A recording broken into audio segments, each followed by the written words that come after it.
ومن أحسن قولا ممن دعا إلى الله وعمل صالحا وقال إنني من المسلمين.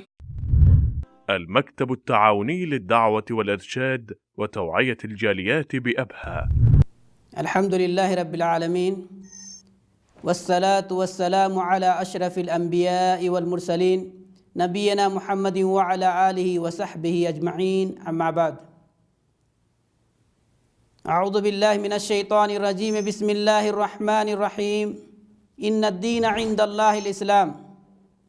محترم سامعین کرام، آج کی اس نشست میں جس موضوع پر بولنے کی جسارت کر رہا ہوں وہ ہے دین اسلام، اللہ کی سب سے عظیم نعمت۔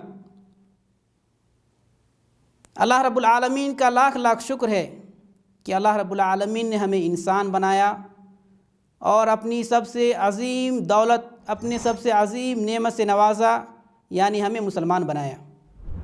یوں تو دنیا میں کئی مذاہب پائے جاتے ہیں، لیکن اللہ رب العالمین نے قرآن کریم کے اندر دین اسلام کو پسند کرتے ہوئے دوسرے تمام ادیان کو منسوخ قرار دیا ہے۔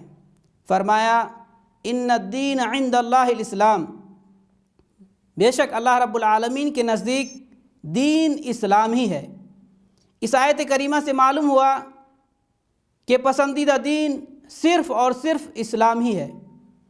ایک دوسرے مقام پر اللہ رب العالمین نے دین اسلام سے اپنی رضامندی بتاتے ہوئے فرمایا الیوم اکملت لکم دینکم واتممت علیکم نعمتی ورضیت لکم الاسلام دینا۔ آج میں نے تمہارے لیے تمہارا دین مکمل کر دیا اور تم پر اپنا انعام بھرپور کر دیا، اور تمہارے لیے اسلام کے دین ہونے پر رضامند ہو گیا۔ سامعین کرام، اس آیت کریمہ سے ہمیں دو باتیں معلوم ہوتی ہے۔ ایک تو یہ کہ یہ دین مکمل ہو چکا ہے اور اب اس میں اضافے کی کوئی گنجائش نہیں۔ دوسری بات یہ معلوم ہوئی کہ اللہ رب العالمین نے دین اسلام کو دین کے طور پر پسند کر لیا اور دین اسلام سے راضی ہو گیا۔ اب اگر کوئی انسان دین اسلام کے علاوہ کوئی دوسرا دین اپناتا ہے تو اس کا اعتبار نہیں کیا جائے گا، اللہ رب العالمین کی ہاں اس کو قبولیت نہیں ملے گی، جیسا کہ اللہ رب العالمین نے فرمایا وَمَن يَبْتَغِ غَيْرَ الْإِسْلَامِ دِينًا فَلَن يُقْبَلَ مِنْهُ وَهُوَ فِي الْآخِرَةِ مِنَ الْخَاسِرِينَ۔ جو شخص دین اسلام کے سوا اور دین تلاش کرے اس کا دین قبول نہ کیا جائے گا اور وہ آخرت میں نقصان پانے والے میں ہوگا۔ اس آیت کریمہ میں اللہ رب العالمین نے صاف طور پر یہ واضح فرما دیا ہے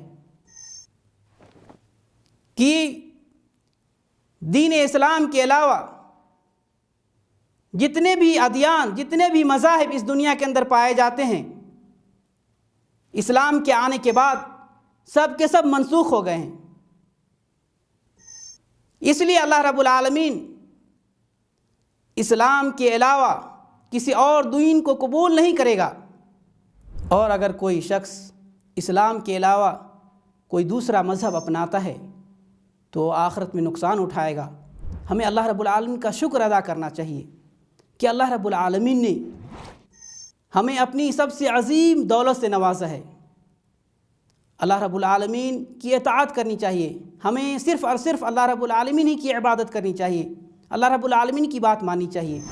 اللہ رب العالمین ہم سب کو دین اسلام کو سمجھنے اور اس کے مطابق اپنی زندگی گزارنے کی توفیق عطا فرمائے، آمین۔ وآخر الدعوانا ان الحمد للہ رب العالمین، وصلی اللہ علی نبینا محمد وعلی آلہ وصحبہ اجمعین، والسلام علیکم ورحمۃ اللہ وبرکاتہ۔